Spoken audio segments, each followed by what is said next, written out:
Joseph convent senior secondary school Ratlam. कक्षा 11वीं के लिए विषय है हिंदी और हम चैप्टर लता मंगेशकर का पार्ट 2 अब पढ़ रहे हैं। इससे पहले के वीडियो में आप पार्ट 1 पढ़ चुके हैं, जिसमें हमने देखा कुमार गंधर्व इस पाठ के लेखक हैं और उन्होंने लता मंगेशकर, जिनका चित्र आप देख रहे हैं, इन प्रसिद्ध गायिका के बारे में वर्णन किया है।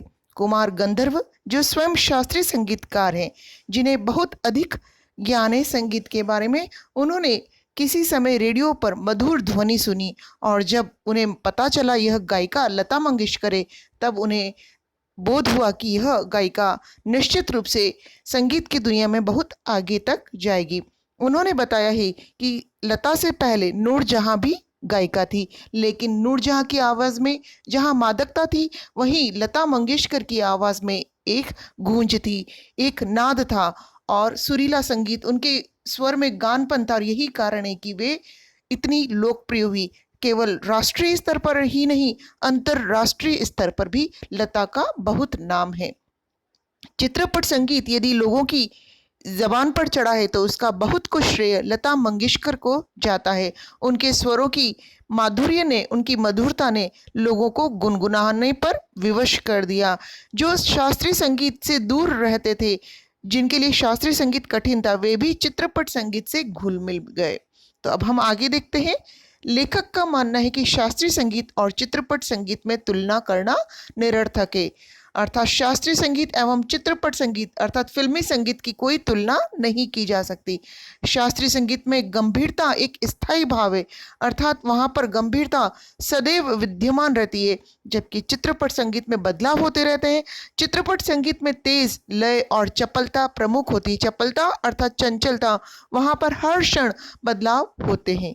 चित्रपट संगीत और ताल प्राथमिक अवस्था का होता है, अर्थात चित्रपट संगीत जो होता है, फिल्मी दुनिया का जो संगीत है, उसमें ताल वहाँ पर प्राथमिक प्राइमरी स्टेज का होता है। संगीत वहाँ पर एकदम श्रेष्ठतम स्तर पर नहीं पहुँचता। और शास्त्रीय संगीत में वह संगीत परिष्कृत रूप में होता है, अर्थात शास्त्रीय संगीत में संगीत अपने शिखर पर, अपने सर्वश्रेष्ठ रूप में रहता है। चित्रपट संगीत में आधे तालों, आसन, लय, सुलभता और लोच की प्रमुखता आदि विशेषताएं होती है। लोच अर्थात उसमें फ्लेक्सिबिलिटी होती है। सुलभता अर्थात आसानी से हमें कुछ समझ में आने वाला होता है। वहाँ पर ताल भी पूरी तरह से प्रयुक्त नहीं किए जाते, अर्थात संगीत की संपूर्ण शर्तें चित्रपट संगीत में बदल दी जाती है। संगीत होता है, उसमें नियम तो माने जाते हैं, लेकिन शास्त्रीय संगीत की तरह वह श्रेष्ठतम स्तर पर नहीं होता। चित्रपट संगीत गायकों को शास्त्रीय संगीत की उत्तम जानकारी अवश्य होनी चाहिए। चाहे चित्रपट संगीत शास्त्रीय संगीत की भांति परिष्कृत नहीं होता, श्रेष्ठतम नहीं होता, लेकिन उसमें जो गायक होते हैं, जिन्हें गीत गाने हैं, उन्हें शास्त्रीय संगीत की जानकारी होना अवश्य होना चाहिए। अर्थात यदि वे शास्त्रीय संगीत के बारे में जानते हैं तो चित्रपट संगीत में उनका योगदान महत्वपूर्ण होगा। और लता के पास यह ज्ञान अर्थात शास्त्रीय ज्ञान भरपूर है और यही कारण है कि उन्होंने चित्रपट संगीत में अपनी सुरीली आवाज़ का सदुपयोग किया है। तो यहाँ पर हम समझ सकते हैं कि शास्त्रीय संगीत और चित्रपट संगीत में एक बहुत बड़ा अंतर है।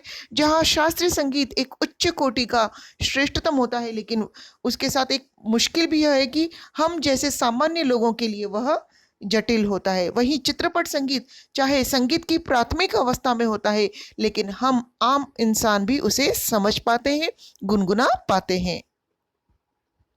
लता के 3-3.5 मिनट के गान और 3-3.5 घंटे की शास्त्रीय महफिल का कलात्मक और आनंदात्मक मूल्य एक जैसे हैं। तो लेखक ने हमारे सामने एक पुनः नई बात यहाँ पर प्रस्तुत की है।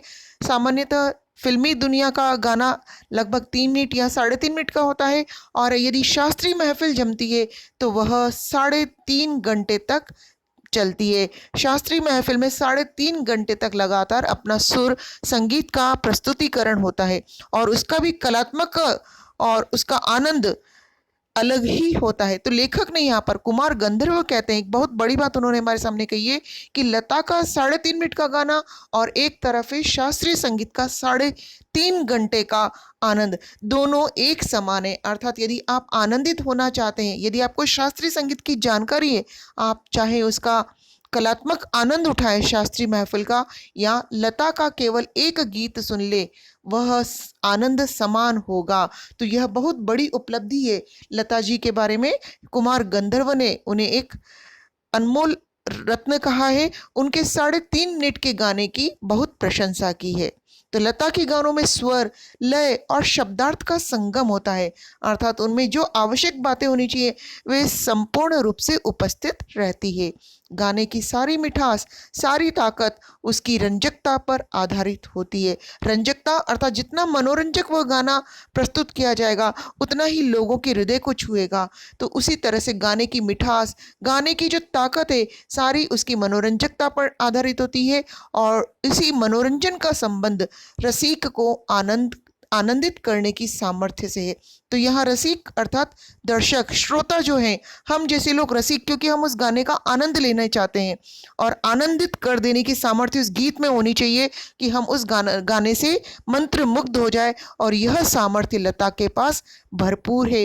वे अपने गाने में भरपूर मिठास भर देती है, उस गाने को सार्थक बना देती है। उस गाने में इतनी ताकत होती है कि वह हम जैसे रसिकों को मंत्रमुग्ध कर देता है। तो यहाँ पर हम फिर से समझ लें कि लता का 3.5 मिनट का गाना और शास्त्रीय महफिल जो 3.5 घंटे चलती है, दोनों का आनंदात्मक और कलात्मक मूल्य एक समान है। लता का स्थान अव्वल दर्जे के खानदानी गायक के समान है।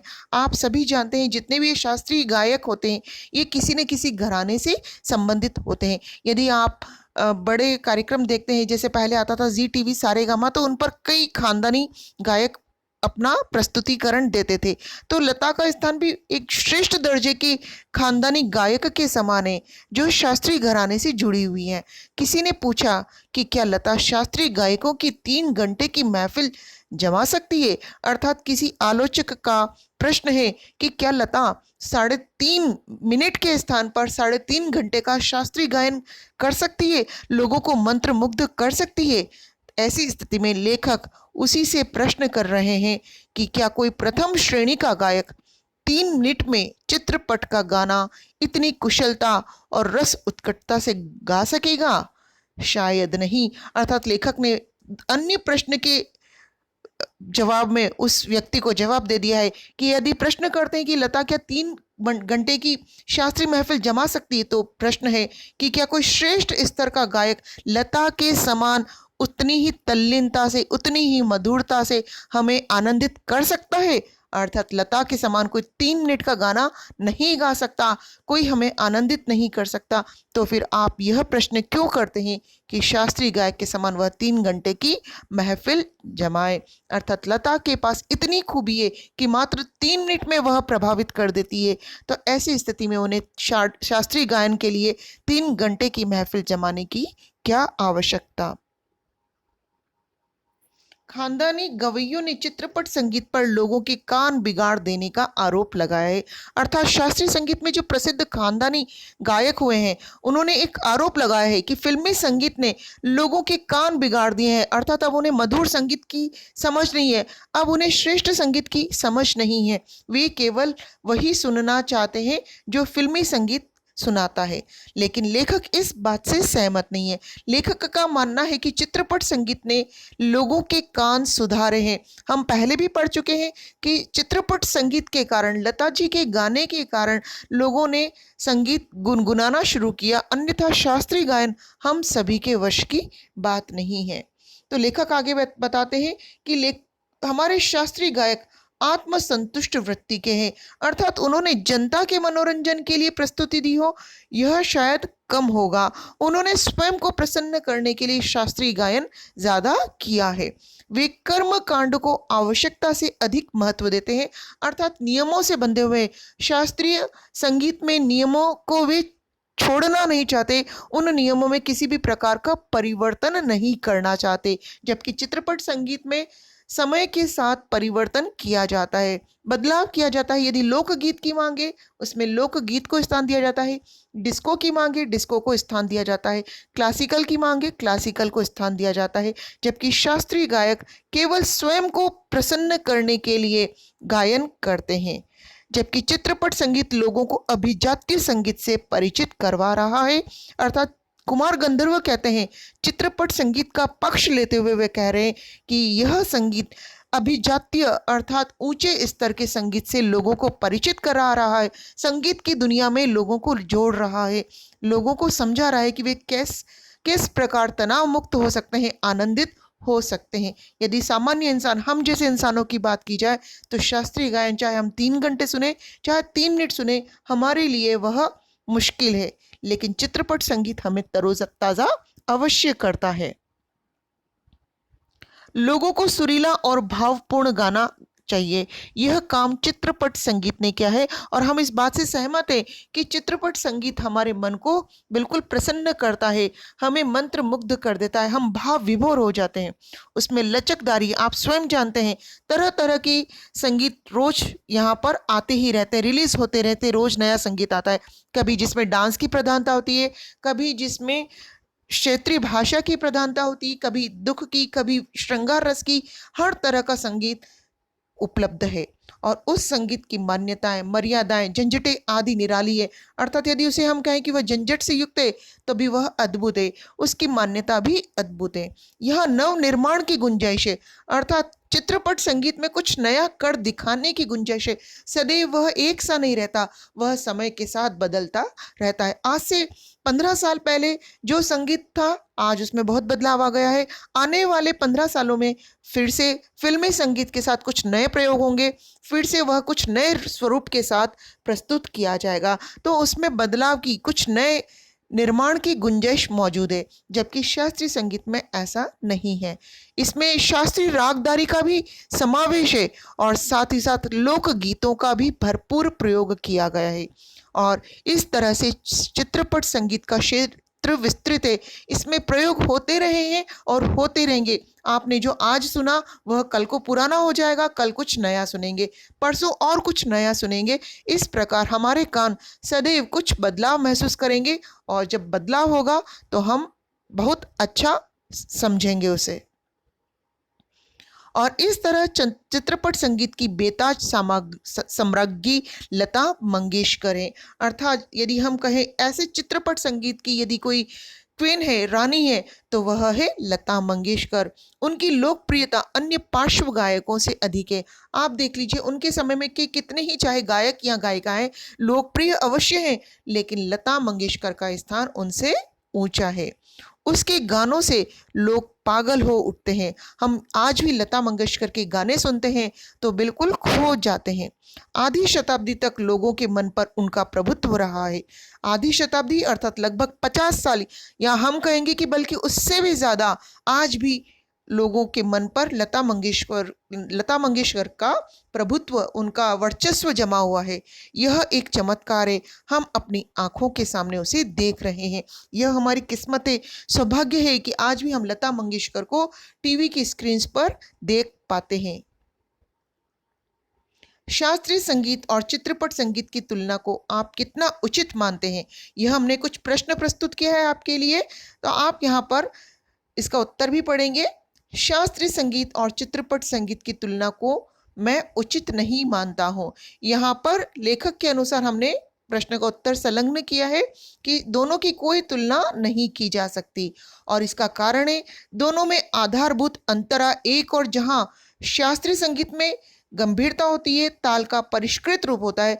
अर्थात आधारभूत अंतर यह है कि जहाँ शास्त्रीय संगीत में गंभीरता होती है, परिष्कृत अर्थात बिल्कुल सुधरा हुआ एकदम श्रेष्ठतम रूप, सर्वश्रेष्ठ रूप होता है शास्त्रीय संगीत में, वही चित्रपट संगीत में जलदलता, चपलता और ताल प्राथमिक अवस्था में होते हैं। अर्थात उसमें चपलता होती है, चंचलता होती है और जितने भी सुर, लय, ताल होते हैं वे पूरी तरह से परिष्कृत नहीं होते, वे प्राथमिक स्तर पर ही प्रयुक्त किए जाते हैं।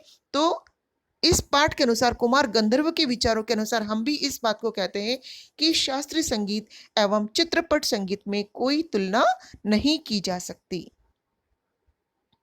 इसका अगला प्रश्न हमने लिया है, चित्रपट संगीत गायक गायिका को शास्त्रीय संगीत की जानकारी आवश्यक होती है। अर्थात जो फिल्मी दुनिया में गाते हैं उन्हें शास्त्रीय संगीत की जानकारी होना आवश्यक है। इससे आप कितना सहमत हैं? तो चित्रपट संगीत के जो गायक गायिका हैं उन्हें शास्त्रीय संगीत का ज्ञान होना अत्यंत आवश्यक है। यदि उन्हें ज्ञान है तभी वे चित्रपट संगीत के गायन को मधुरता दे सकते हैं, उसे उत्तम तरीके से गा सकते हैं। शास्त्रीय संगीत के ज्ञान में गायन में लोच, गंभीरता और उसका परिष्कृत रूप निखर कर श्रोताओं के सामने आता है। अर्थात गायक का गला, उसकी आवाज़ और निखरती है और चित्रपट संगीत में उसका लाभ होता है और इससे चित्रपट संगीत अधिक कर्णप्रिय बनता है, अधिक मधुर बनता है। चित्रपट संगीत का तंत्र अलग है, इससे आप क्या सहमत हैं तो कितना? तो यहाँ पर लेखक बता रहे हैं या उन्हीं के अनुसार हमने उत्तर दिया है कि मैं इससे पूरी तरह सहमत हूँ। चित्रपट संगीत का तंत्र बिल्कुल अलग है क्योंकि इस संगीत के कारण संगीत जगत में क्रांति आ गई है। अर्थात यदि आप एक पल के लिए कल्पना करें, यदि वर्तमान में चित्रपट संगीत का अस्तित्व ही नहीं होता तो हम शायद लोकगीत तक ही सीमित रहते या शास्त्रीय गायन वे ही जान पाते जिन्हें शास्त्रीय गायन में रुचि है, जो समझ पाते हैं। अन्यथा हम चलते फिरते गुनगुना नहीं सकते। लेकिन चित्रपट संगीत ने हमें बहुत बार गुनगुनाने पर भी मजबूर किया है।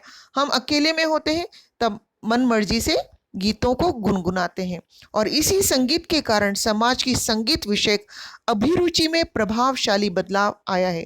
अर्थात हो सकता है आपको फास्ट सॉन्ग पसंद हो, किसी को क्लासिकल, किसी को श्रृंगार रस, किसी को करुण रस के, लेकिन हर कोई किसी न किसी रूप में चित्रपट संगीत में रुचि रखता है और इस संगीत में उपस्थित लचक इसकी ताकत बनकर उभरी है।